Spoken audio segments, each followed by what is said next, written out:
저만 보면 되니까.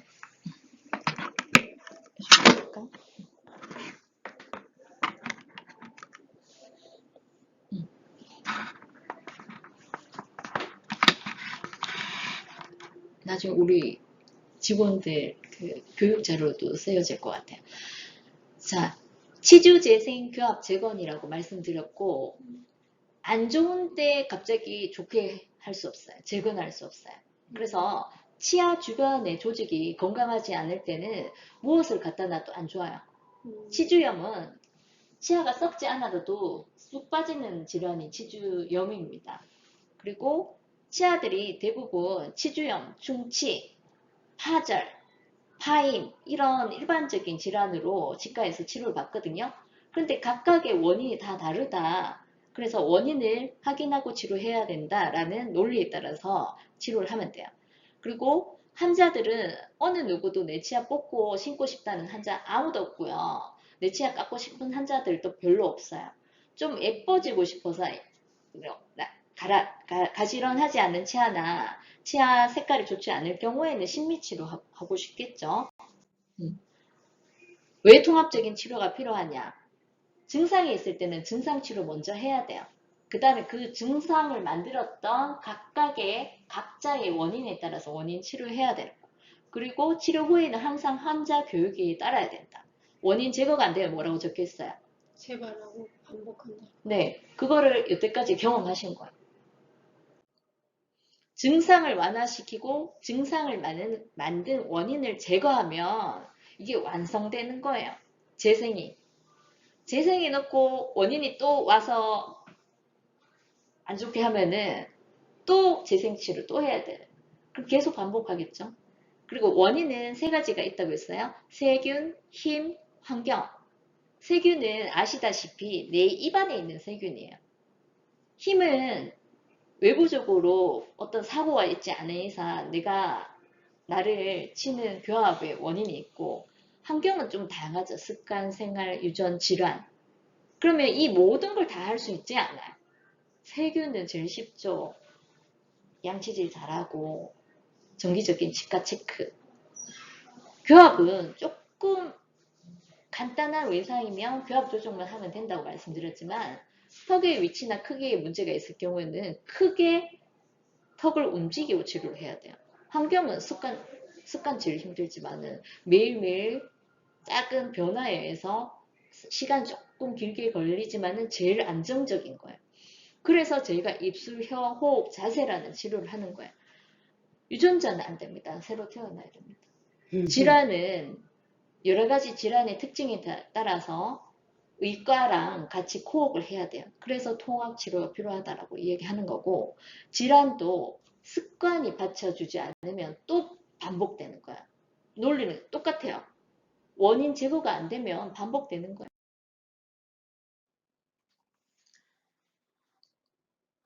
이 환자분이 제일 처음에 오셨을 때는 오른쪽 아래 어금니 발치를 진단 이미 받으시고 살리기 위해서 급히 저희 치과를 찾아와 주셨고, 부인이랑 같이 오셨고요. 부인은 조금 교합에 대해서 좀 알고 계셨어요. 그래서 자연치아 살리기 프로토콜에 따라서 기본적인 치주치료, 양치질 교육, 치주재생치료, 즉 엠도갱과 레이저를 이용한 치주재생 치료를 하였는데, 사실은 근본적인 원인인 위아래 치아 간의 교합 외상 원인인 부분을 교합 조정으로 어느 정도 했기 때문에 효과가 있었을 겁니다. 있었죠. 그런 부분을 환자에게 설명드리는 과정이 몇 주가 걸렸고, 그 후에 교합 진단을 부인이 먼저 하시고 그 다음에 남편분이 하시게 되었습니다. 교합 진단은 턱의 위치와 치아의 위치에 의해서 교합 외상이 오게 된 이유, 그리고 그 외에 선천적인 호흡에 관련된 이유 등등의 전신적인 원인들을 찾아가서 치료를 할 수 있는 범위 내에서 치료 계획을 잡는 것을 교합 진단이라고 합니다.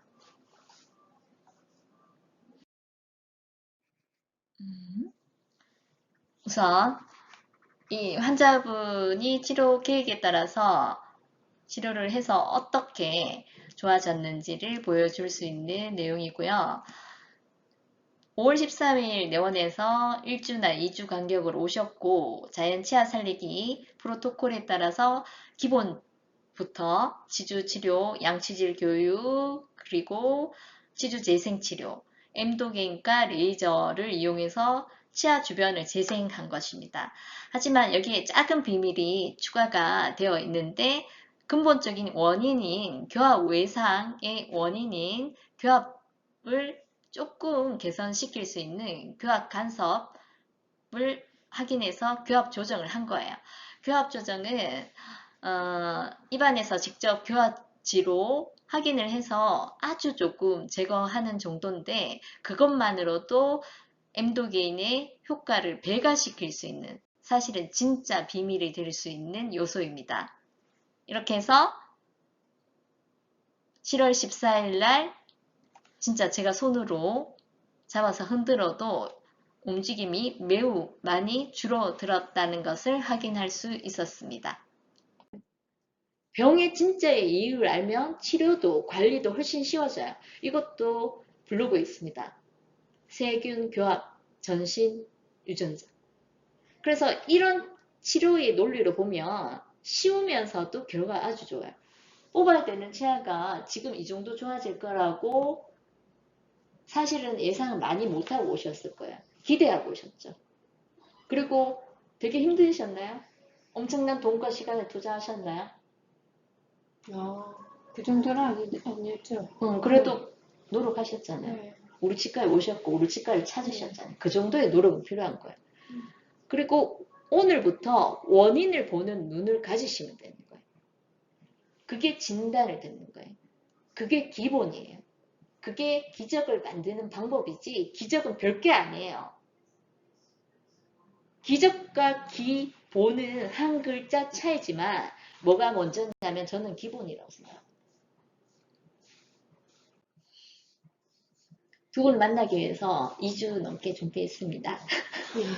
감사합니다. 자, 뿌리 및 병소, 충치, 치주염, 치아목 파짐 이런 걸로 많이 온다고 했어요. 근데 치아 하나만 보잖아요. 한 개 한 개씩만 보잖아요. 그리고 이건 세균이 만들었다고 알고 있고 세균 치료하려고 하고 썩은 거 파내고 떼우고 신경 치료하고 씌우고 뽑고 심고 하잖아요. 그런데 아래 위 관계를 바라는 거고 봐야 된다는 뜻이고 자 윗니가 아랫니랑 이렇게 싹 만나면 좋은데 이렇게 만나면 좋은데 근데 이렇게 만나면 틈이 생기잖아요. 그러니까 이렇게 이제 단면을 보면은 치아들이 이렇게 끼우뚱하면은 치아 목 쪽에도 음식물 쌓이고 씹는 면에도 쌓이고 이렇게 과하게 서로 부딪히니까 치아목도 파지고 이런 외상이 여러 번 반복되면 뿌리 밑에 병소도 생기고 뼈도 내려가고 머리도 깨지고 이렇게 되는 거예요. 그래서 앞에서 치아 하나만 보고 충치네 충치 치료하자 이런 게 아니고 자 이런 원인으로 충치 생겼으면은 충치 치료 후에 또 충치 안 생길까요? 네 계속 반복된다고 재발된다. 그래서 이런 내용을 제가 또 손으로 하나하나 그려가지고 동영상까지 만들어 놨어요. 죽는 줄 알았어요. 그리고 잘 그리시네요. 그래서 제가 잘 못 그려요. 그러니까 못 그리는 편은 아니지만 하나하나 그리는 게 힘들다는 거죠. 이걸 동영상까지 하려다 보니까 지난주에는 정말 실수를 많이 했어요. 약속도 못 지키고 전화도 못 받고 네. 그래서 입안에 세균의 원인이라고 이야기했잖아요.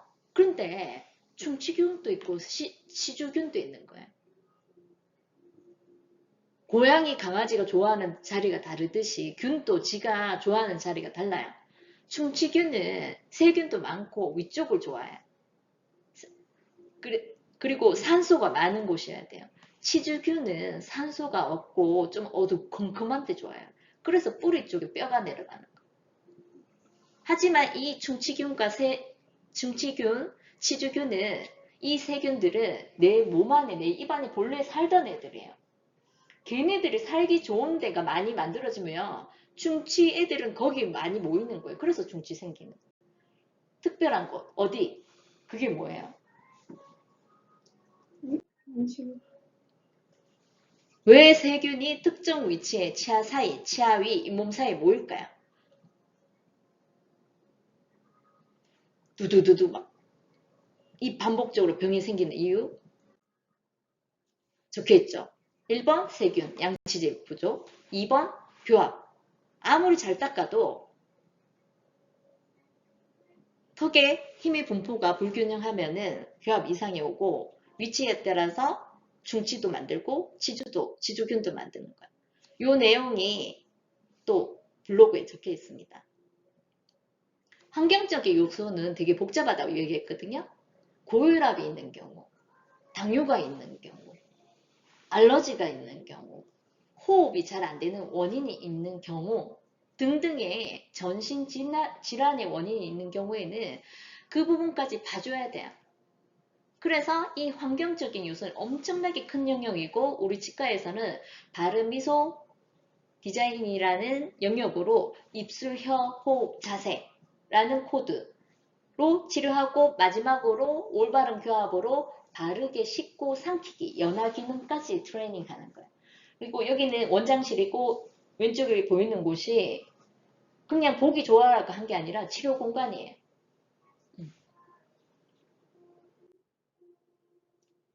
요건 다른 환자분인데 치아가 이렇게 틀어져 있으면 치아가 있어도 씹을 때 역할 할까요? 잘 못할 것 못하죠. 같아요. 거꾸로 밑에 있는 치아를 옆구리에 치는 역할 한 거예요. 그래서 밑에는 보철치료 받았어요. 그리고 아래 앞니도 걸리니까 자꾸 깨지고 뼈가 내려가고 그래서 치아목도 많이 떼었어요. 이분은 따님을 교합치료 하시고 있고 이제 한 번씩 와가지고 저한테 잇몸 체크하는데 이번에 제가 설명한다고 이렇게 사진 찍어 놓은 거.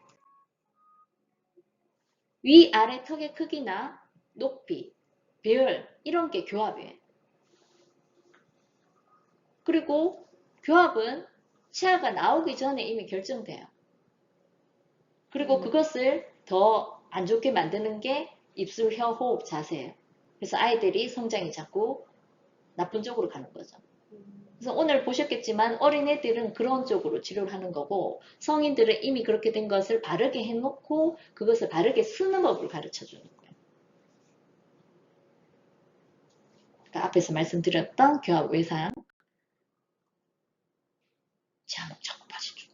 그래서 치아목 빠지는 것도 내가 되게 단단한 거 많이 먹어서 그런가 하면 전체 치아가 그래야 되는데 왜 요 치아만 그래요?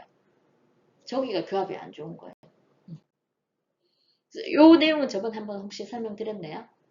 잇몸의 깊이가 보통 1.5에서 2mm 정도까지는 정상인데 2, 3mm 이상부터는 치주염이 진행돼요. 그것도 만성 복합 치주염. 그리고 잇몸의 깊이는 뼈에 내려감 정도를 말하고 잇몸에 이렇게 염증이 있고 염증이 있는 잇몸들은 이렇게 불그스레하고 약간 볼록볼록해요. 그래서 밖에서 봤을 때 이미 여기는 뼈가 좀 내려갔구나, 교합이 안 좋겠구나 이렇게 예상할 수 있는 거예요. 원인이 여기 있죠. 오른쪽 전신, 습관, 환경, 세균, 힘. 그리고 각각에 대한 치료가 적혀 있어요. 이게 사실 이게 여기 답이 다 있어요. 저는 다 오픈해요. 그래서 이걸 보는 법을 아시면은 환자분마다 내가 이런 원인이 있으니까 이런 치료가 필요하겠네 라고 알 수 있어요.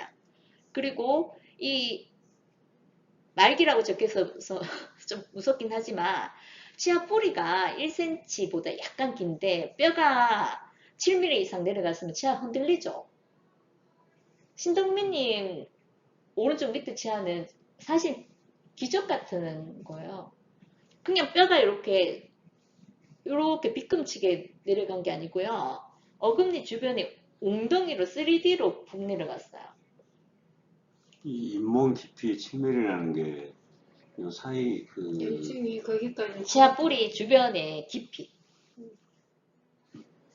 그래서 뿌리는 있는데 뼈가 없어서 이렇게 푹 꺼졌잖아요. 여기 치간 칫솔 들어가도 치간 칫솔 제일 굵은 곳은 그렇죠. 엉덩이의 깊이를 그렇죠. 벌어져 있는 거죠. 벌어진 정도가 엄청나게 컸다는 거죠. 치간 칫솔 제일 굵은 거 해도 헐렁헐렁했잖아요. 지금도 아직 덜 찼어요. 그런데 또 흔들림이 줄어든 거예요. 그래서 말기보다 더 심하게 내려갔는데 오른쪽 현면 뺨 쪽으로 움푹 꺼졌지 혀 쪽에 뼈가 살아 있어요. 그래서 그걸 이용해서 저희가 가는 거예요. 그리고 계속 원인 치료하는 거예요. 엔도게인 약 써서 뿐만 아니라 하나, 둘, 세 가지 면에서 정말 충실히 치료했기 때문에 이 정도 되는 거죠. 그리고 환자분이 따라주신 거예요. 그리고 환자분들의 운도 따라주신 것 같다라고 저는 생각해요. 항상 제가 이야기하는 게 우리 치과 터가 좋아요, 터가 좋아요 얘기하는 게 의사들의 역할과 기능, 능력은 저는 비슷하다고 생각해요. 그래서 제가 뭘 되게 잘해서가 아니라 저희가 되게 좋은 기구를 써서가 아니라 여러 가지 게 잘 합이 잘 이루어진 거예요. 그래서 통합적인 치료가 필요하다고 얘기하는 거예요. 하나만 믿으면 안 된다는 거죠. 그래서 전체를 보는 눈이 필요하고 환자 또한 이에 대한 이해가 필요한 거예요. 교합은 위아래 턱의 만남이고 그것을 통해서 치아가 맞물려지는 거예요. 자, 아 하고 있잖아요. 악 물려야 돼요. 그러면 턱의 위치와 치아가 만나는 거예요. 그러면은 지금 요거는 영희님 그러면 측면과 정면에서 봤을 때 턱이 만나면서 턱의 위치가 결정되고 턱의 위치가 결정되면 저를 보세요. 턱이 틀어지면 몸 저절로 틀어져요. 우리 몸은 하나이기 때문에. 틀어지죠? 그죠? 틀어지죠? 턱은 가만히 놔두고 어깨 한번 들어볼게요. 저절로. 습관 환경. 그 다음에 교합적인 원인에 의해서 턱이 들어간 사람은 턱을 제가 넣어볼게요. 물려요. 숨 쉬고 싶으니까. 오늘 그 앞쪽에 이제 형제들 왔다 갔는데 동생이 어린애가 자세히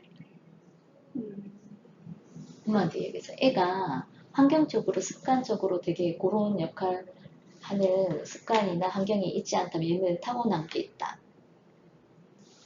첫날 제가 진단했을 때부터 윗니가 아랫니 많이 덮어서 아래 턱이 안 보이는 거 이걸 딥바이트. 딥바이트는 턱이 뒤로 들어가잖아요. 숨 못 쉬어요. 그러면 애들은 저절로 이렇게 돼요. 그걸 몇십 년 그렇게 사신 거라고 생각하면 더 나빠져. 그리고 여기 보면은 악 물리니까 부딪히는 자리 있죠. 그러면은 부딪히는 자리 깊게 물리면 앞니 사이 또는 앞니끼리 부딪히고 외상당하고 벌어지는 힘이 오면 치아는 더 벌어지고 음식물 끼고 그러면은 점점 나빠지는 그게 반복되면 그리고 영희님이 약간 많이 들어요. 그리고 입술 회호흡 자세 요거 오늘 치료할 때 제가 설명드렸죠. 영희님은 사진이에요. 그리고 신덕민님은 그 전에 이런 치료를 한 거예요. 교합 조정. 교합지를 찍어서 교합이 오는 자리 다 다르죠. 윗니는 저렇게 깊게 물리면 안 되고 그 다음에 교합지가 앙 물리면 안 좋아요. 그래서 교합지가 얇은 교합지가 빠지는 정도가 좋다고요. 그리고 혀가 조금 원인이에요. 혀가 짧아. 그래서 씻고 삼키는 거에도 문제가 있고 그 다음에 턱도 유전자가 아래턱이 약간 뒤로 들어가 있으면 혀가 설소대로 묶여져 있으면 혀가 더 뒤로 들어가. 그리고 정면에서 봤을 때 어디 갔네? 경추가 좀 틀어져 있어요. 자 보면 경추는 정면 엑스레이로 하는데 여기 이렇게 경추 보이거든요. 제가 그려 봤거든요. 이렇게 틀어져 있어요. 그리고 앞니 중앙선이 틀어져 있죠. 그래서 앞니 중앙선이 틀어졌다 하더라도 경추가 올바르면 몸이 바로 서 있는 거라고 우리가 판단하는데 이와 경추, 설소대 이런 것들이 사실은 대부분 같이 움직여요. 많이 틀어져 있고 틀어져 있는 턱으로 만나니까 교합 외상은 더 심할 수 있죠. 임플란트 잘 심었지만 이렇게 치고 있잖아요. 위에 제일 끝에 어금니는 바깥쪽으로 나 있잖아요. 그러면은 뭘 해도 세상에 완벽한 건 없지만은 이제 교합 조정만으로는 부족한 경우는 이런 케이스고 더 깊은 이야기는 더 들어야 돼. 그리고 환경적인 요소에 이제 환자의 전신 질환이라든가 이력도 되게 중요한 거예요. 그래서 진단에서 이런 걸 다 묻는 거예요. 그래서 그날 제가 이제 뭐 이야기하면서 꼬리를 타고 묻는 이유는 환자의 깊은 또는 내가 알 수 있는 웬만한 모든 정보들은 진단할 때 도움이 돼요. 그리고 치주재생 교합재검 통합 프로그램은 이런 순서대로 가는 거예요. 아프니까 아픈 거 치료하고 그 아픈 거에 대한 원인을 제거하는 게 치료예요. 제거할 수 있으면은 완치가 되는 거고요. 반 제거하면은 반완치예요. 그리고 제거할 수 없는 건 안 된다고 이해해야 돼요. 그게 유전자나 이런 거죠. 그리고 전신적인 환경에서 되게 이제 치료하기 힘든 알러지나 이런 부분은 증상 완화 쪽으로 가는 거지 원인 제거는 대부분 아니에요. 그리고 그게 어떤 환경적인 요소나 구조적인 게 달라지면서 거의 완치에 가깝게 좋아지는 경우도 되게 많아요. 그게 이제 구조적인 거, 턱이 뒤로 있는 거 당겨준다거나 턱이 좁으면 넓혀준다거나 하면은 되게 완화가 되죠. 완화가 되면서 거의 이제 증상이 거의 없는 쪽으로 가면은 완치에 가깝다 이렇게 표현하죠. 그 다음에 치아가 흔들리거나 부서졌거나 빠졌거나 했을 경우에는 치아의 개수와 위치를 맞춰주는 게 교합 재건인 거예요. 그리고 이미 그 전에 만들어놨는 보철 치료를 하더라도 턱이 틀어진 데다가 본떠서 만들었으면 다시 만들어야 돼요. 그래서 요즘은 성인들은 이런 환자가 되게 많아져서 제가 이렇게 한번 정리를 하고 환자분들을 위해서 준비를 해본 거예요. 일반적인 교합치료나 교정하고 다른 거예요. 보철과 임플란트를 재설계해야 하는데 이미 심겨져 있는 임플란트는 최대한 임플란트는 그대로 놔두고 보철을 재보철하는 거예요. 근데 바로 하지 않고 턱을 먼저 옮겨 놓고 난 뒤에 하는 거예요. 그리고 간단하게 교합 조정만으로 되면 제일 좋고요. 그런 부분은 교합 조정 계속 하는 거고 신덕민님은 아래 앞니 조금 좋아졌는데 여기서 더 이상은 하기 힘들다고 이야기한 거는 아래 앞니가 이만큼 솟구쳤는데 다른 애들보다 이만큼 올랐는데 이거 자를 수 있나요? 자르면 안 되잖아요. 심리적으로 또 안 좋고 자르면 신경 치료해야 되잖아요. 그거는 너무 또 잔인한 치료고 말도 안 되는 거거든. 그래서 교합 치료가 필요합니다. 남편도 필요합니다. 오늘 진단이라도 해봅시다. 이야기한 거고 그 다음에 그만큼 좋게 해놓고 한 거예요. 그리고 저번에는 조금 예외적으로 혜택을 드렸어요. 그 다음 4단계가 이렇게 해서 교합 안정화하고 씻고 삼키고 하는 것까지 재훈련한 것까지 가야지 안정화되는 거예요. 그리고 턱의 이동이 필요한 경우에는 턱의 이동, 치아의 이동, 입술, 혀, 호흡, 자세, 발음, 미소 쪽으로 치료를 해야 됩니다. 그래서 오늘은 진단을 크게 설명드렸습니다.